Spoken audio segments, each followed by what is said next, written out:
Salut et bienvenue dans New Deal, le podcast Slate Ifri TTSO qui décortique l'actualité américaine en compagnie de Laurence Nardon, responsable du programme USA à l'Ifri. Bonjour Laurence. Bonjour Romain. Comme promis la semaine dernière, et pour compléter notre panorama de la politique américaine en cette rentrée 2022, on va s'intéresser aujourd'hui à ce qui se passe du côté républicain. Et bien sûr, nous allons parler de Donald Trump. Alors, Donald Trump est très en forme, il a repris les meetings, il en a tenu un en Pennsylvanie le 3 septembre. Le premier depuis ses déboires de l'été, vous vous souvenez, cette perquisition du FBI à Mar-a-Lago, la résidence floridienne de l'ex-président, et qui a eu lieu début août. L'ancien président fait face à des poursuites judiciaires véritablement tous azimuts, mais ça ne l'empêche pas de soutenir des candidats très radicaux dans les élections à venir, et surtout de rester extraordinairement influent au sein du camp républicain. Sur ce sujet, faisons le point, Laurence.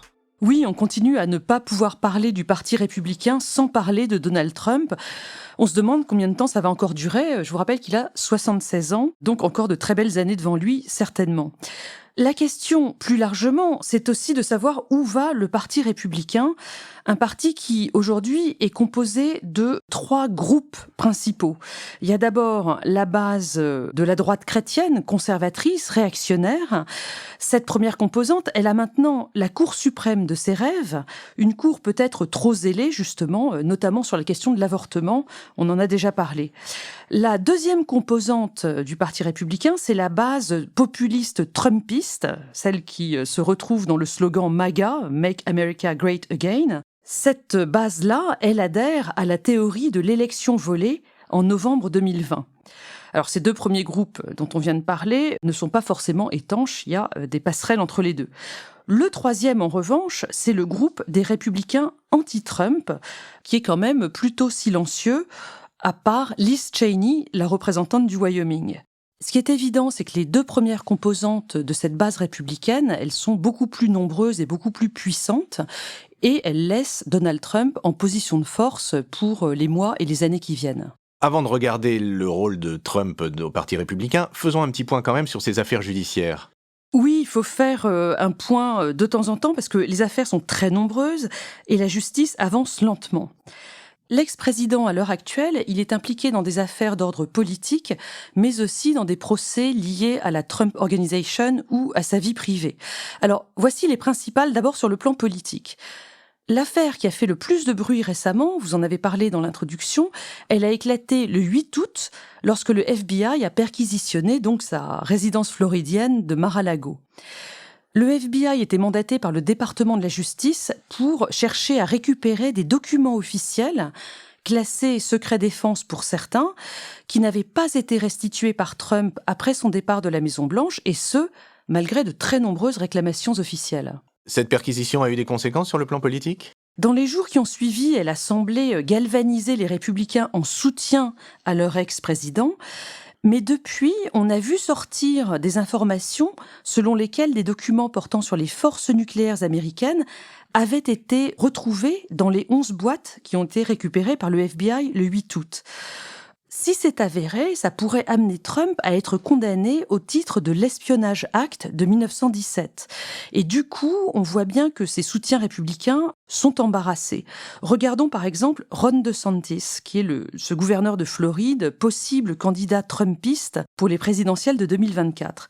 Il est pris entre la nécessité de se montrer loyal à Donald Trump, mais celle aussi de respecter le droit du pays, et il se montre extrêmement évasif sur le sujet de cette perquisition depuis plusieurs semaines. Ça, c'est pour ce qui s'est passé cet été, effectivement.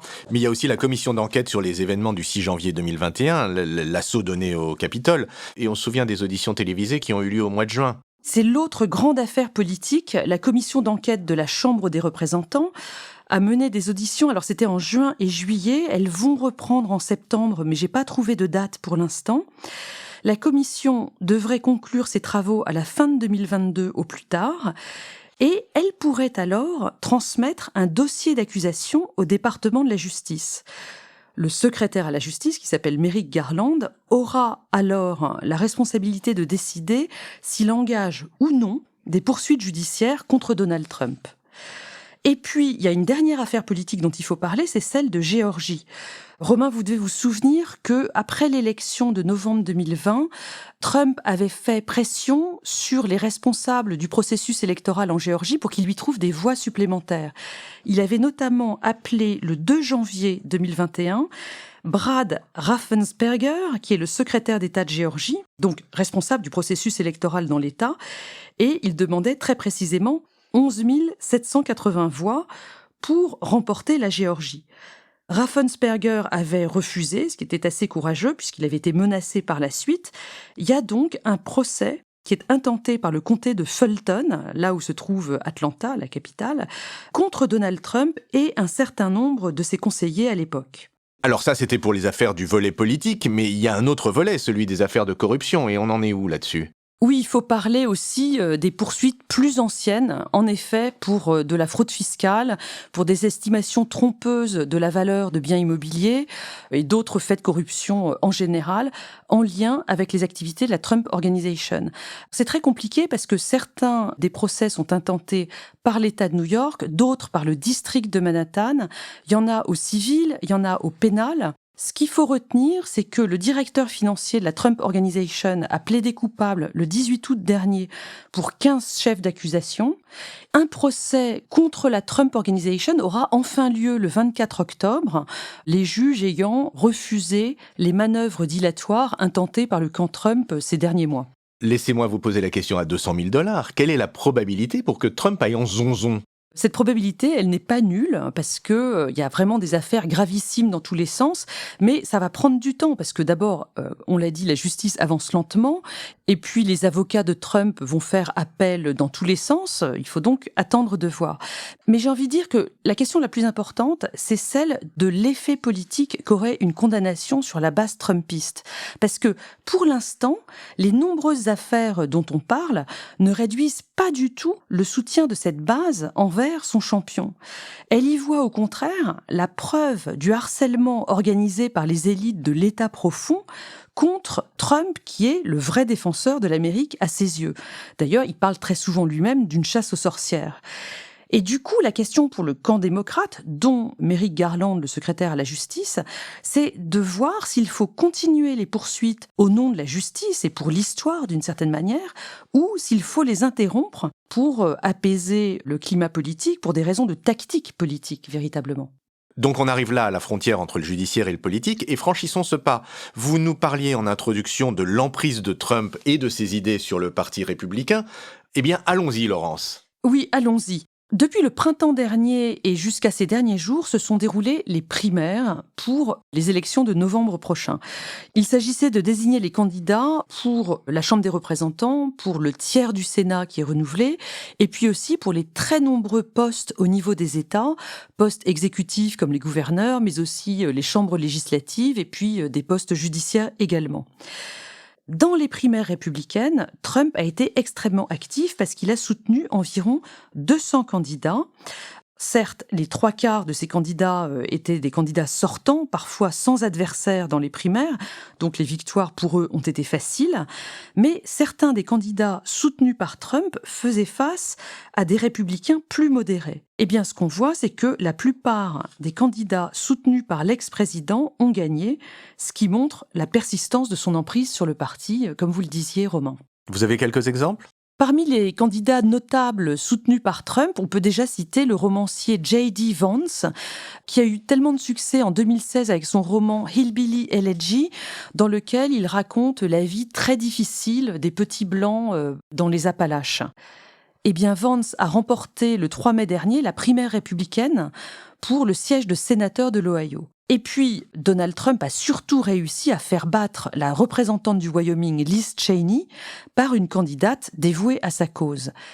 Liz Cheney, c'est cette conservatrice anti-Trump, grande figure du Parti républicain et seule membre républicaine avec Adam Kinzinger de la commission d'enquête de la Chambre sur les événements du 6 janvier. Cheney, donc battue, pourrait désormais tenter de rallier ces fameux républicains raisonnables, modérés, pour défier l'ex-président dans des primaires républicaines pour les présidentielles de 2024. Ces républicains raisonnables, fondamentalement, ils pèsent quoi au sein du Parti républicain ? Ils semblent très peu nombreux, en tout cas très peu visibles. Il me semble qu'ils ont peur de s'exprimer. Il y aurait là, à mon avis, un phénomène de conformisme intellectuel dans le paysage politique américain, un sujet sur lequel je voudrais bien consacrer un épisode de ce podcast dans les semaines qui viennent. Ça me paraît être une excellente idée, mais revenons à Trump. Ces candidats ont gagné partout ? Dans les faits, on estime qu'environ 90% des candidats soutenus par Trump ont gagné la primaire républicaine. Il a quand même rencontré un certain nombre d'oppositions, notamment en Géorgie. Dans cet État, la plupart des responsables républicains déjà en poste et candidats à leur réélection l'ont emporté face aux candidats envoyés par Trump. On peut parler notamment du gouverneur Brian Kemp, du procureur général Chris Carr et du secrétaire d'État Brad Raffensperger, dont on a parlé il y a 2 minutes. Il faut évidemment y voir l'effet des pressions que l'ex-président avait exercées sur l'État au lendemain des élections de 2020. Donc la Géorgie a tenu tête à Donald Trump. L'inverse s'est produit en Arizona, où la plupart des candidats trumpistes ont gagné. Et ce qui est grave, c'est que si ces candidats remportent l'élection de novembre contre des démocrates, ils contrôleront le processus électoral pour les prochaines élections, et notamment les présidentielles de 2024. Je parle de l'Arizona, mais c'est vrai pour tout le pays. Les candidats soutenus par Trump défendent tous la thèse de l'élection volée en 2020, et donc ils seront certainement dangereux pour l'intégrité de processus électoraux futurs. Et alors vous voyez quelle ambiance pour les élections générales ? Parce que maintenant que les primaires sont terminées, c'est ça ce qui va débuter. Les primaires étant terminées, la campagne démarre maintenant entre républicains et démocrates. Elle a commencé notamment en Pennsylvanie. C'est un État qui est très important pour l'équilibre politique du pays parce que il a voté Trump en 2016 et Biden en 2020. Il peut donc basculer d'un côté ou de l'autre. Il faut vraiment faire campagne de manière très poussée dans cet État. D'autant plus qu'en novembre prochain, un poste de sénateur de Pennsylvanie est à pourvoir, celui du républicain Pat Toomey, qui prend sa retraite. Les 2 candidats en lice, le démocrate John Fetterman et le républicain Mehmet Oz, se font face de manière vraiment très agressive. Et ce qu'il faut noter, c'est que le démocrate est en tête très nettement devant le républicain. Et ça, c'est complètement crucial, puisque c'est à 1 voix près que la majorité tient au Sénat. Et donc, on voit les poids lourds Trump et Biden aller faire campagne en Pennsylvanie. Biden s'y est déjà rendu à 3 reprises depuis fin août, tandis que Trump y tenait son premier meeting le 3 septembre. Les démocrates bénéficient d'une assez bonne dynamique dans cet État et dans le pays en général, mais il va falloir suivre ce qui se passe dans les semaines qui viennent. Et on va tout suivre précisément, Laurence, puisque la fin de tout ça, ça peut être Trump à la Maison-Blanche ou Trump à la Maison d'arrêt. Et je me réjouis d'avance de vos lumières sur l'avenir de Trump d'ici 2024. Merci Laurence, et à la semaine prochaine. Merci Romain, à la semaine prochaine. New Deal, chaque semaine, sur Slate, TTSO, Lifree et sur vos plateformes de podcast préférées.